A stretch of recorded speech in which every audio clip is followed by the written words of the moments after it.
dito na naman po si Papa John mga dol. Magandang araw po sa inyo lahat dyan mga dol. Medyo maalo na po ngayon kasi gawa ng may bagyong paparating. Sana hindi kami maabutan yan. Agukoy na ni Ubloy. Pero okay pa yan mga dol. Kayang-kaya pa yan. Sabi nga katamtaman lang ang lagay ng panahon. Manaka-naka ang alon. Agukoy na ni Manaka sa Bisaya umaakyat na yan dol. Wah! Ibig sabihin nun malaki. Umaakyat na. Ay. Wag naman po sana. Lord, maawa po kayo. Tulungan niyo po kami. Siya nga pala mga dol. Pang-anim na araw na po namin ngayon.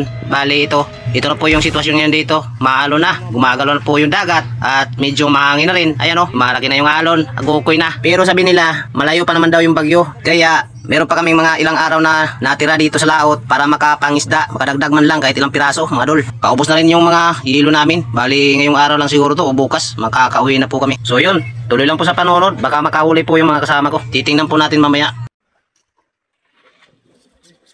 Ito na, salamat sa Lord. Nadagdagan pa yung huli namin. Ayan malasog Blue Marlin kung tawagin.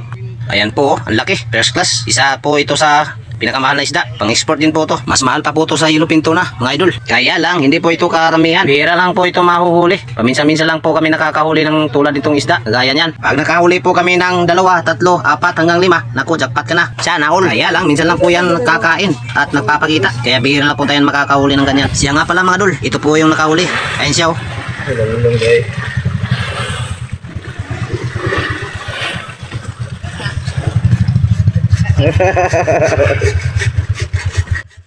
Ayan, shoutout po kay Lolong Master. At ngayon siyempre maglalagay na naman po tayo ng shoutout. Shoutout po sa lahat ng nag-comment sa latest video po natin. At pati na rin po yung mga bagong subscriber. Ilalagay ko na lang po sa screen. Keep on watching lang po mga lods.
Kamao ko din.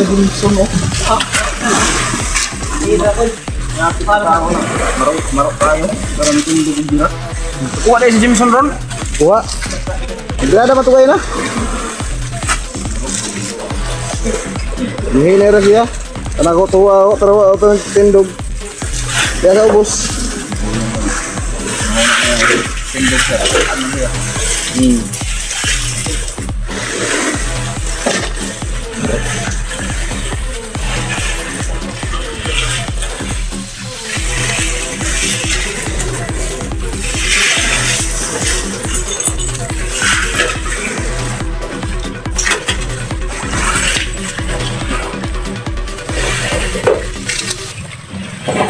Malapit na pong mapuno yung pangalawang budiga mga dul.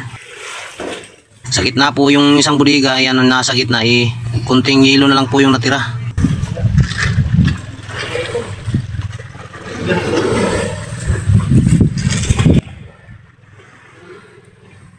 Pag naubos po yung hilo namin, uuwi na rin po kami. Bali yung hilo na lang po namin yung tinatansa namin na pwede pa pang re-ice pag uwi.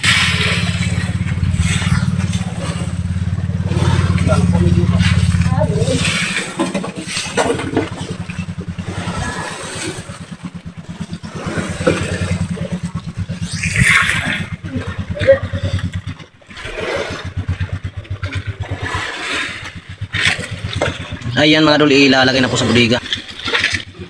Mamaya ibababa na rin ako. Mangisda na rin po ako para makadagdag man lang. Medyo naubusan po kasi tayo ng pamaing pusit. Tapos na naaktuhan po natin na may nakahuli. Dito po tayo sa ibabaw. Video na lang po natin sandali. Ayan. Para may pang-content na rin mga lods. At may share ko rin yung mga karanasan po namin dito sa laot. Yung mga huli namin, kung gaano kalaki at paano hinuhuli. Sayang hindi lang po tayo nakapag-video ng actual video, no? Yung naghihila talaga ng isda, yung may nakahuli, yung hinahatak pa niya. Iniingatan po natin kasi itong cellphone natin, lalo pa ngayon, ayan, no? Umahalo na. Tapos, minsan pa umuulan. Mahirap na po pag nasira itong cellphone natin. Ako, wala na po tayong magagamit.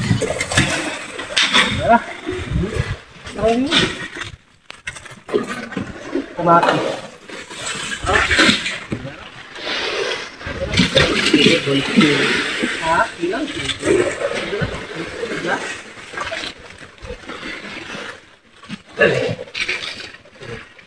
Yan guys, kunti na lang talaga, mga ilang piraso na lang, mapupuno na po yung pangalawang bodega. Nasa gitna, ay ito, itong pangatlong bodega pala. Ang laki ng malaso eh. Sarap nito pang ulam mga idol. Pang tula, sarap niyan, isabaw. Ayan, whew, fresh na fresh talaga mga idol. So yun mga idol, siya nga pala sa lahat po ng nakapanood sa ating video. Sana po, hindi pa po kayo nakapag-subscribe sa ating channel, ay huwag niyo po kalimutang mag-subscribe at paki-hit the bell na rin po para lagi po kayong updated sa ating mga bagong video, no? At huwag niyo rin po sana makalimutang mag-like and share man lang mga idol. Para kunting tulong na po. Malaking tulong na rin po to sa amin sa kagaya pong maliliit po yung bahay. At syempre, huwag niyo rin po kalimutan mag-comment para po masundan po yung bahay nyo. Makapag-support din po tayo at sa kahit pa paano masuklian ko rin po yung mga kabutihang loob nyo mga idol. So yun guys, maraming salamat po sa inyong panonood at sa walang sawang suporta. Sana ay nasa mabuting kalagayan po kayo lagi. Hanggang dito na lang po muna tayo. God bless you all po and love you all. Bye bye.